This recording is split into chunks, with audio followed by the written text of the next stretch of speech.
మకర రాశి వారికి ద్వితీయంలో రాహువు, అష్టమంలో కేతువు నడుస్తున్నారు. ఈ కారణం వల్ల ఏమవుతుంటుంది అంటే, మనం మాట్లాడేటప్పుడు కొంచెం అజాగ్రత్త చూసినా కూడా అది అశ్రద్ధగా రూపొంది ఎదుటివాడికి అపార్థాన్ని ఇచ్చేస్తుంటుంది. అందువల్ల చాలా తక్కువగా మాట్లాడాలి. మాట్లాడే ముందు బాగా ఆలోచించుకొని మాట్లాడాలి. ఏ పదప్రయోగం వలన ఎటువంటి దుర్లక్షణాలు వస్తాయో ముందుగానే గుర్తించి ఆ పదాలకు దూరంగా ఉండాలి.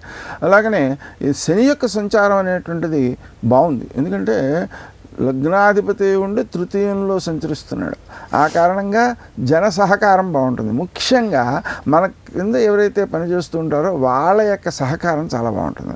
మనకు అసలు ఏ పనిలోనైనా విజయం సాధిస్తున్నామంటే మన కింద పనిచేసేటువంటి వారు, ఉద్యోగులు ఎవరైతే ఉన్నారో వాళ్ళు సక్రమంగా పనిచేసినప్పుడు వాళ్ళ పని వల్ల వచ్చే ప్రతిష్టను మనం పొందుతుంటాం.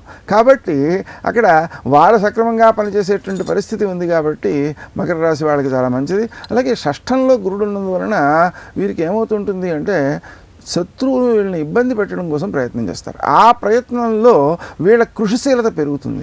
కృషిశీలత పెరగడం ద్వారా వీళ్ళకి విజయం లభిస్తుంది, గౌరవం కూడా లభిస్తుంది. అలాగే సప్తమంలో కూడా సంచరిస్తాడు గురుడు. ఆ సమయంలో లగ్నాన్ని చూసుకుంటాడు. దాని ద్వారా కూడా వ్యక్తులకు అభివృద్ధి కలుగుతుంది. అలాగే స్నేహ సంబంధాలు పెరుగుతాయి. ఎందుకంటే ఉచ్చ రాశిలో సప్తమంలో ఉన్నాడు కాబట్టి.